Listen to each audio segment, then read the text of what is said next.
Is weird, odd, strange, or just plain bizarre is really your cup of tea?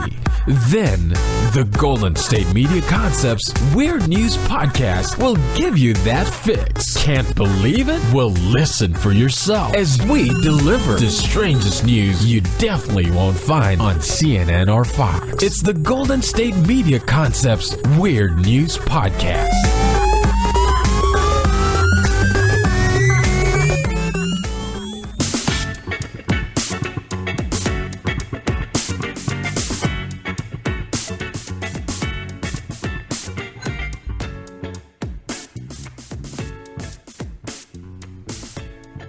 Hello and welcome to the GSMC Weird News Podcast, brought to you by the GSMC Podcast Network. I am your host, and I am joined by the fabulous Sarah. Hello.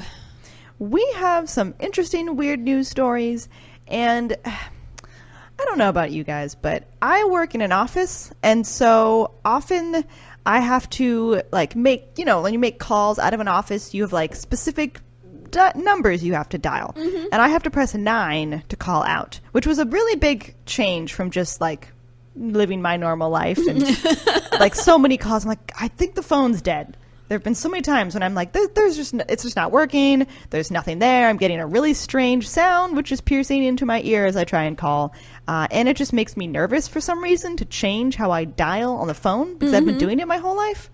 So changing to dialing 9 to call out, just I don't know. It makes me concerned.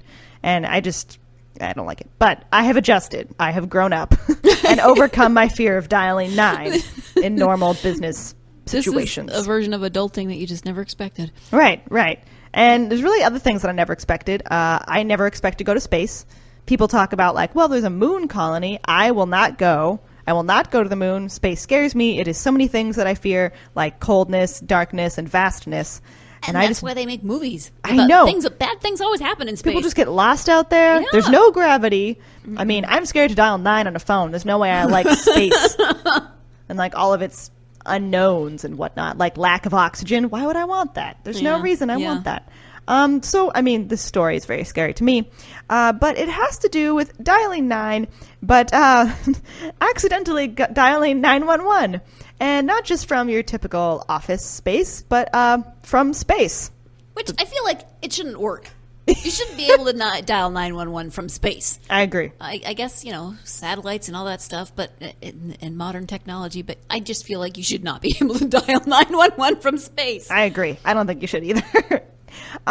So because of dialing the extra digit that many of us are used to, apparently so was this astronaut, but unfortunately that's what tripped him up. And this is Dutch astronaut Andre Kuipers. I don't think that's how you properly say it. Maybe? Kuipers? Maybe. Kuipers, but then there's, some pronunciation that I do not... Yeah, I don't have. I don't. Kuipers? Well, Andre, he accidentally called 911, and he was in the International Space Station when he did. And what happened was he was trying to dial an international number from inside the space station, and he missed the number, which is a normal mistake. Apparently, to call from space, you first dial 9 for an outside line, which is... That shouldn't be the same in space. No, I agree. It should be That's what I do else. in my office. That's not what astronauts should be doing. Yes. So apparently you call 9 for an outside line, and then you do 011 for an international line. But he made the mistake of not doing the 0, which then just got him 911. And apparently he made the mistake, and then the next day he received an email message that just said, "Did you call 911?"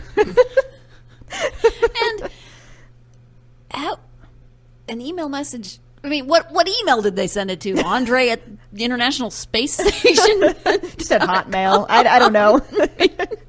They sent it to his really old Yahoo. I don't know. I mean, apparently you can communicate to space way easier than I thought, or at least from space. I don't know. Or you can send them emails. I guess it's right near the satellites, really, that we use for that, so I guess that makes sense. But it just sounds so far and bizarre.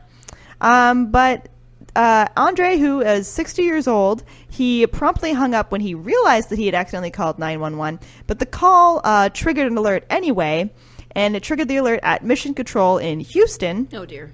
The NASA security, they checked the room where the call was patched through, but of course the astronaut was not there because he had hung up and left. And he shared the story of this slip-up. He shared it to a Dutch broadcaster when they were talking about Neil Armstrong's moon landing. So I'm sure that's just a fun time to share really embarrassing stories when talking about other famous astronauts. But he noted that it's actually easy to call Earth from space.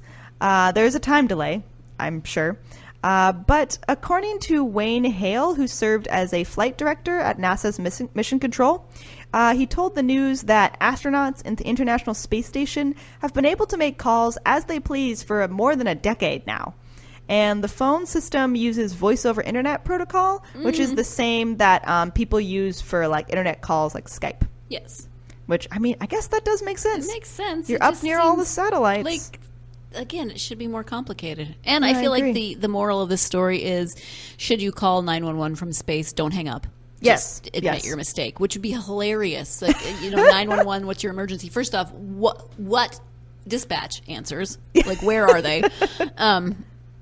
I guess I don't know. Yeah. And I mean, Mission Control got it from Houston, so. right, what's your emergency? I'm sorry. I just hit the wrong button. Wrong number. I mean, you might not even know you're getting a call from space. Yeah. Interesting. I have never really thought about that. But the capability to make these calls was built into the space station with the rise of internet phone calls. And it's like they're able to do so. They can just dial up anybody that the astronauts want. And apparently, because of that, a lot of people have gotten calls from space. Huh. I have not. I have never got, at least not that I'm aware of. No. Maybe that's where my robo telemarketer calls come from. They're all in space. I don't know. I don't know what's They out really there. are outsourcing. Wow. It frightens me. I don't know what's out there. If you are wondering, though, it doesn't work the other way. You can't accidentally call the space station. Oh. And as Sarah mentioned, the lesson is if you accidentally call 911 from space, stay on the line, which you should do from Earth as well. Should, yeah. If you're making an accidental emergency call or 911, make sure that you stay on the line to tell them that it was an accident. Otherwise, they might assume there's an emergency and dispatch personnel, which is how you want them to work. Right. Something happened. But you But- don't want them to come out for what's not an emergency. Right, They exactly. have other things to do. Yeah, it's just wasting their time. And apparently, this astronaut Andre had a bit of a sense of humor about it because he joked that he wouldn't have been he was disappointed that they didn't come up to see him. Aw. That's awkward. 911, what's your emergency? I'm just I looking for realize visitors. I'm an astronaut, but Although, could you imagine if you were the cop, firefighter, EMT, whatever, and they're like, we have a call from space. We need you to go. Okay. how would they? Yeah, When they- I'm sure they have much better channels for talking about emergencies in space. But Would the interesting. rocket have a siren on it? They would have maybe a space fire dog. That would be awesome. And then they'd get there and there's nothing. Yeah. But that's And okay. they went all the way to space. It's okay. It's taxpayer money for the fuel. It's fine. Also, that is interesting that it was the International Space Station and the U.S. got it. I don't know if that's how all space calls for the International Space Station go through. because it's but 911. Like Oh, other countries, yeah, that's like true. 999, I think, is in. Is it? It's 999 somewhere. I have no idea. Is that Britain? Sorry, international people, that I'm getting your emergency codes mixed up. Oh, that's true. So I guess if he had called any other emergency line, he would have got a different country. Yeah. Oh, interesting. Well, I mean, that's good for them. Well, sorry. Good job, Andre. You got a good joke on there. Our next story is about the college mascots, the Texas Longhorns and the Georgia Bulldog. This is from the University of Texas, the Austin Longhorns. Their mascot is Bevo, who is a longhorn steer. He weighs 1,600 pounds, and he is obviously armed with two very spear-like horns, and they actually span 58 inches, which is very frightening. On the other hand, you have the University of Georgia Bulldogs mascot, who is Uga, an English bulldog, and he weighs only 62 pounds. He has no horns, but he does wear a very festive spiked collar. Aww. Not nearly the same as having giant spear-like horns. But with an hour before kickoff, the handlers were trying to arrange for Bevo and Uga to have like a photo op on the sidelines of the Superdome. Yep. And suddenly, without warning, Bevo, the giant bull, broke through the metal barrier separating the two mascots and tried to charge at Uga. I saw this. It was crazy. I felt bad for the little dog. Yeah, I feel bad for everyone. And, of course, Sarah saw this because it was on video. Yeah. Because they're setting up a photo op. Then everything's on video. Yeah, these days. it's true. Everything is on video. And you can see from the video that Uga is running for his life. And Bevo came really perilously close to hooking his little tiny opponent. Also, like, trampling a bunch of other people that were in the way, like all the handlers and just people on the sidelines. I wonder what it was about Uga that just set Bevo? Is that Bevo? Yeah, Bevo Yeah. off. I mean, was it just because there was another animal there, or is he really that good of a mascot that he was like, this is the opposing team's mascot, I must eliminate him. I must do it for my team. Yeah. I mean, I'm not sure. Because apparently, according to one of his handlers, who is Patrick Dowell, who is just a university senior, which I did not know students could just be the handlers of a bull. But he told the news that the steer was apparently just going to say hi. And the owner of the ranch where Bevo was bred said that Bevo is actually as docile as a lamb, which I don't trust about a bull. I don't think that's accurate. No, I don't know at all. That's just frightening. And, I don't know, I was going to say I don't know how they do it in Texas, but I used to live there. But still, you don't say hi by trying to spear someone with your giant longhorns. Nope. Don't advise that anywhere, any culture, any place. Nope. Also, apparently on Twitter, people, chastised Uga's wardrobe because he was in the school's colors, which are red and black. And there's the belief that red makes bulls charge. So people were upset about that. But the color red doesn't make bulls charge because bulls and all cattle are colorblind. Right. It's more of the action of the cape swirling and what they do in those, Exactly. bullfighting. Yeah. So it's when the matador moves the muleta, which is like the blanket. Yeah. And it's because it's waving, not because it's red. And because they've been tormented beforehand to be ticked off. They've been stabbed. Yeah. Which is, again, don't just stab people to say hi. It doesn't work that way. People will just charge you, or a bull will just charge you. Yeah. So I mean, people were upset about the wardrobe, which is just not true. It's probably just because it was a dog, or he was having a bad day. I'm not sure. The mascot handlers were able to restore order between the two mascots, which I don't know. Maybe people just wanted to see a fight between a steer and a bulldog, and they got robbed of that. Which if you want to see that, you're viewing the wrong sporting event. You should go to something a little more illegal. But if you are wondering, the human matchup that took place, the Longhorns defeated the Bulldogs and they won the Sugar Bowl 28-21. So the mascots did not fight, but the humans did. Yes. Or I mean, the mascots maybe almost fought, but did not. But they were prevented. Yes. Which is good. And I don't think it would have really been a fight. The dog, poor dog, would have lost for sure. Yeah, Poor I would Uga. think so. Through either the horns or stampeding of some kind. So much badness, potential I know. badness. So much. Then definitely would have fueled the game for the worst. Yeah. So we're going to take a quick break, and then we'll be right back and keep talking about some more weird news. Check out the show built around the women of MMA. From the UFC to the extreme cage fighting, we got the fights covered. Listen. It's the Golden State Media Concepts Women's MMA Podcast. The latest news of upcoming fights, discussions of previous matches. Join us as we talk to and about the biggest names in women's mixed martial arts, past, present, and future. When it's the women's fight game, you know where to listen to. The Golden State Media Concepts Women's MMA Podcast.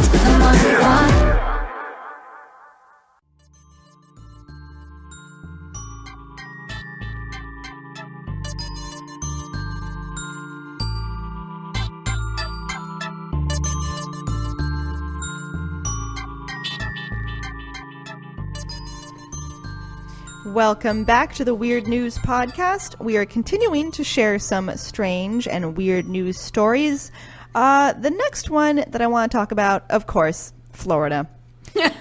This is not Florida man, this is Florida girl. It's just always Florida. There's always something. I don't even look for these specifically. They just come up. I'm not looking for Florida weird news stories. Is there by chance a service alligator in this story? Sadly, no. This is a little Okay. more nefarious. I feel like if I'm on these podcasts with you, there should always be a service alligator. We should just have a service We should alligator. just get one. Yep. For the I would support for the that. studio. Yeah, just hang out. I don't know. That'd be a little bit terrifying. A little bit. I feel like that'd make me want to like just hurry up the podcast. You know, I wouldn't be relaxed at all. No. I'd be continually like throwing it chicken wings. Like, stay over there. Go back to your pond. And then I don't know. That wouldn't really be a nice service to me, but No. it'd be kind of cool to say. That could be our mascot, Yeah. and then we could fight other podcast mascots, Yeah. like take them down in really not friendly competition. And probably illegal Yeah. competition. Okay, a bad idea all around. So Florida girl, let's move back to that. No service alligator, but Florida girl. So this is 14-year-old girl who is facing grand theft charges after she allegedly stole a pizza delivery driver's car, Okay. which is not good. So police in Lee County said that Josie Bigelow ordered 2 pizzas and then had them sent to a neighbor's house in the neighborhood of Lehigh Heights.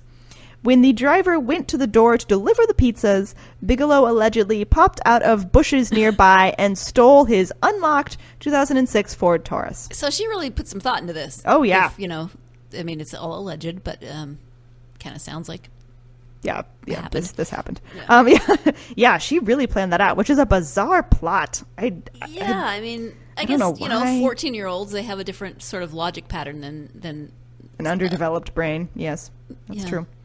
I don't know. The driver, who was 49-year-old Christopher Cook, he told deputies that he was walking to the front door when he saw a person come out of the woods, get into his car, and drive away. And then police said that Bigelow first drove to Lehigh Acres Middle School, but when a policeman approached the car, she quickly drove off. And then her wild ride was tracked by police in a helicopter. Oh, jeez. Which, that's, wow. She was eventually apprehended about 6 miles away from her house. Oh, so she didn't make it very far. No, she did not. No. She is charged with grand theft of an automobile and was taken to the Juvenile Assessment Center. I just want to say juvie. But it's the assessment center. She was later released. However, Bigelow's father, Joseph Bigelow, he didn't really seem to... I don't know if he took this in a humorous way, or I'm not really sure how to take his response. But he told news outlets that his daughter's plan was to meet up with her boyfriend. And then he sent the cops text messages of her and her boyfriend talking about robbing people, apparently. jeez. And then he added that his daughter needed a rear end whipping, but I think he said a different word. And he said that and jail. So he sounds like a great parent. Yeah. I can't tell if he's sort of joking. I mean, most of the time I say don't judge another person's parenting, but this doesn't seem This good. doesn't sound great. No. I mean, the girl should not have done this either, but Yeah. yeah. Yeah. And then Cook, who was the delivery guy, he gave the pizzas that were ordered under false pretenses to the responding officers. Well, that was nice, So I guess. that's, But yeah, interesting. really. I mean, I don't know what you do with the pizzas at that point. Like, no one paid for them. Right. It's not like the neighbor's going to pay for pizzas. Right. But I'm just... I don't know. Wow. So you're sitting on I'm picturing myself as a 14-year-old. I never would have come up with this plan. No. My hometown didn't have pizza delivery, so it What? wouldn't have worked. Yeah. No, Oh, wow. there was no pizza place. Oh, my gosh.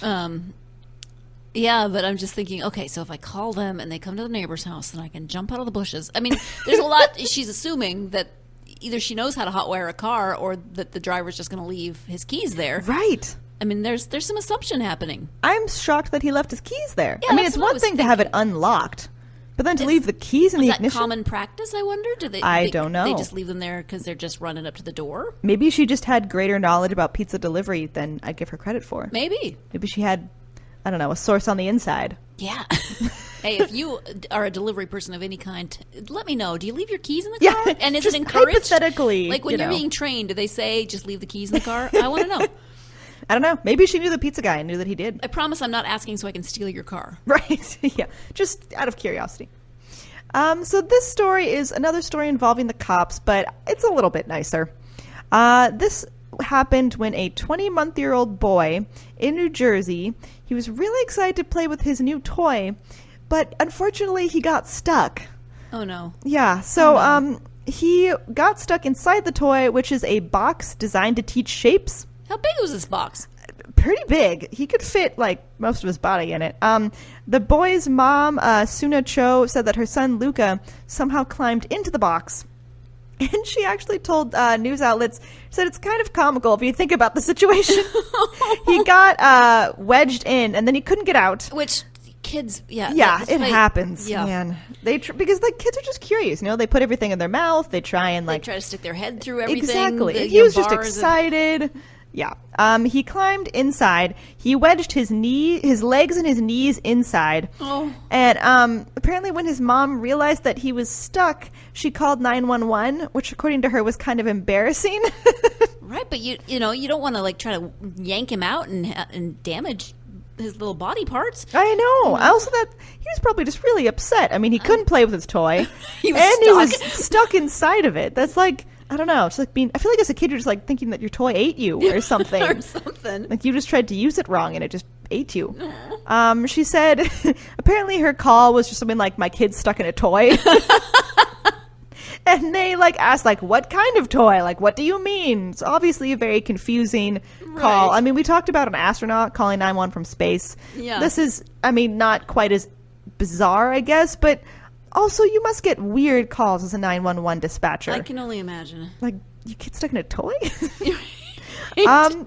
Sergeant Rick Hernandez of the Fort Lee Police, he responded to the call.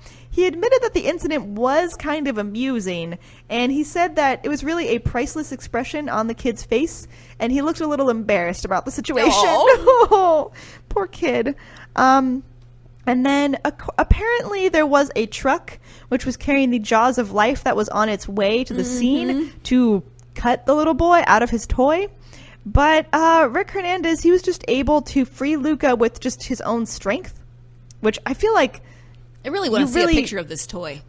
It's really like just a small box. Yeah. You know, like if you go to like a dentist office and there's like a kids section and you have little like triangle blocks and you try and put them in the triangle shape. Right, that's what I'm picturing. But those are like, I'm picturing a much smaller version of that. Yeah, I mean, I guess it really had to be smaller because the kid is smaller. But it just looked like he was kind of crouched in it. Like it went up to like, I feel like around his like thighs. It was, poor thing. It kind of looked like he would have maybe been able to tip over, actually. So Hernandez freed the boy from the toy, and he asked the mom before he did if he could just break it, and she said that he could just try. I guess she had been trying earlier and hadn't been able to. So he was able to get the front panel just like cracked off of the toy, enough so that he could pull the boy out. And I guess now, since he has been freed from this toy, Lucas still likes to play with it. And the mom says that she plans on keeping it, not just so that her boy can play with it, but so that she can remind him of the incident for the rest of his life. Yep. So she can. Yeah, so she can just keep bringing it up, like at like his cute. wedding and stuff. He is really cute. She'll probably bring it to the wedding. Oh, for sure. Pass it on to his and kids. The picture is hilarious. She captured the perfect facial expression He where looks he's so like, embarrassed. yeah, I did that. Yeah, he's really stuck. He's just like squatting inside of it. Gosh. Yeah, he's cute, and I feel bad, and I'm really glad the police officer could get him out. Yes. And I feel like if you're an officer responding to a call, that's like one of the more enjoyable calls you gotta have. Yeah, it wasn't anything too serious. I mean, maybe it could have been eventually, but he was able to take care of it with minimal fuss and Right. Also, I can't imagine bringing the jaws of life to the scene because the kid would have completely freaked out. Well, if you couldn't get him out any other way, you'd have to. But the jaws of life it's for that tiny little toy. It would have been a little bit of overkill. But you got to do what you got to do. Yeah. So I'm glad that the police officer was able just to like kind of break the toy, like the front part off, and just get the kid out. Yeah. As opposed to just more mental scarring. Right.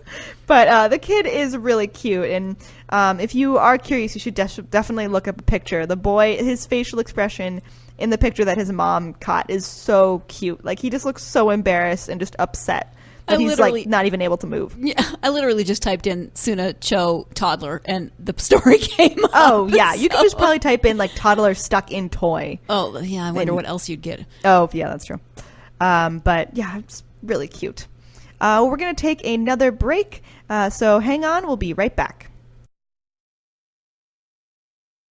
This is your ultimate stop for everything sports. The Golden State Media Concepts Sports Podcast. Should I say more? From the NFL, MLB, the NBA to MMA, it's all in here. The Golden State Media Concepts Sports Podcast. Listen now.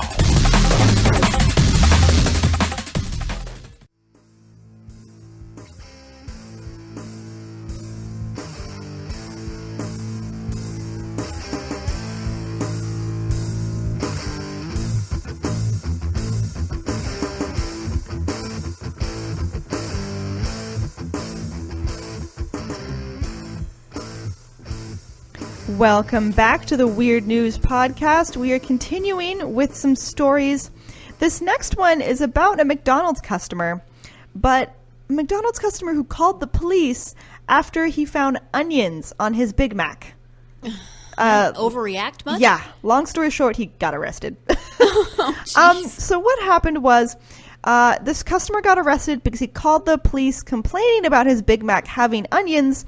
And he then challenged the restaurant's manager to a fist fight. What? Yep.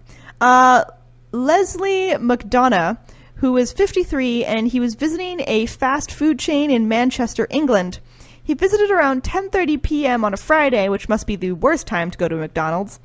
And he received apparently the wrong meal that he couldn't eat because he has a severe allergy to onions. So he couldn't just ask for a replacement? I mean, I feel like that's what I would do. I don't know. I mean, you also don't have to have a fist fight with the manager about it, but, you know, he did that anyway. But really, to solve the mystery of that question, it's probably because he was drinking prior to his visit. There you go. Yeah, so he had been drinking before he went to McDonald's. He threatened to fight the manager before calling 911 to report the mixed up meal. Oh, but it's UK, so he would have called 999. Oh, you're right. I'm translating this message. Oh, okay. Yes. For U.S. audiences. I appreciate that, so we know what's going on. He called the 911 equivalent 999, which I feel like is that's got to be an area code somewhere in the U.S. Maybe European Union. It's 112. Oh, interesting. I'm just throwing these things out there, just in case you need to know. Yep. So, and also to clarify, this customer, McDonough, called 911 to report the incident. Needless to say, the restaurant also called 911 on him. Yeah. The incident escalated when police arrived. They asked McDonough to leave the restaurant, but he apparently fell on the floor and grabbed a police officer's leg as they attempted to stand him up. So he's a toddler. Yeah. And he's 53, so he was really drunk. Wow. Yeah, I mean, we just had a story about a toddler. This is a different type of toddler. And we're talking in that story about the interesting phone calls that you must get as a dispatcher. Someone that answers emergency numbers. And I can't. I'm just picturing this conversation where he's like, "They put onions on my burger," and you'd be like. Right, as you hear him trying to fight someone. Right, trying to maintain your professional persona and not just be like, you're an idiot. Yeah. And then the dispatcher next to you gets the call from the restaurant. Right. He's trying to fight over onions on his burger. Also, he tried to fight the police. Like, he grabbed the police officer's leg. He was clearly drunk or high or something. Some bad mix. He also spit in the officer's face. No. Yeah, they were trying to take him off the premise. Obviously, they had to force him. And he just spit in their face. Prosecutor Paul Sumner told news outlets that the police had tried to restrain the man as they escorted him out. He said the police were then able to hold the defendant by his arms in the scuffle and escort him out the store. The officers were struggling with the defendant, and while as they were doing this, he spat in one of the officers' face, and he was arrested for being drunk and disorderly and assaulting an emergency worker. Yeah. Which, that sounds about a correct definition of what went on. He was arrested for the incident, and that took place in December of last year's 2018, and then he has recently appeared in court where he pled guilty to assault and being drunk and disorderly in public. The man did state that he had left a holiday party at his work, and he had consumed 6 cans of beer before visiting the McDonald's. I wonder how he got to the McDonald's. I mean, maybe they should have thrown in a drunk driving charge in there, possibly? I mean, maybe he walked? Yeah, or I don't know. Whatever the UK equivalent of Uber is. Yeah, those work Christmas parties though. Yep. Just another one bites the dust from the holiday party. Infamous, I really feel. McDonough also admitted to his defense attorney that he should not have called the police, but defended his food allergies, saying he specifically asked for something to not be on his food, and then it was. I can get the frustration of, yeah. if he had not noticed it and taken a bite, that could be really dangerous. But at the same time, let's have a little bit of understanding that people don't always get things right. Yeah, I mean, when you're drunk, there's really no understanding. That's true. His lawyer said that he did call the police on the McDonald's staff, and his memory of the incident isn't complete, and he was quite clearly embarrassed and ashamed, and that this was not a planned attack, and that also her client is not a violent person. Which I would believe, he just was drunk. Yeah, I feel like I'd stop drinking at that point. Oh, yeah. That would be really Don't embarrassing make good to return to that workplace. Yeah. After, what'd you do after the party? Well, Nothing. He was ordered to pay a $240 fine and sentenced to a 12-month community order, which basically just means a punishment that is carried out in the community instead of prison. And that often is other requirements that the court can order you to do. And he also had to do 120 hours of unpaid work. So probably just community service work. Right. But I don't know. Interesting story. Be careful when you call 911. Yeah. Honestly. Yeah. Don't use it willy-nilly. It's an important tool. Or whatever your equivalent is in your country. 999 or whatever other combination of most likely 3 numbers it is. Right. I don't know if there's someone 6 or something, which would really be a hassle. But please be careful when calling 911. And if you're drunk from the holiday party or whatever party, Valentine's Day or whatever you're coming upon, just be careful. Don't go to McDonald's and be reasonable. Those people have to work a lot at 10:30 at night. No one's happy to work at McDonald's at 10:30 at night. Especially when the drunken holiday partiers are coming in. Oh, yeah. Seriously. So that brings us to the end of the show. Thank you so much for listening, and please tune in to the next Weird News podcast episode.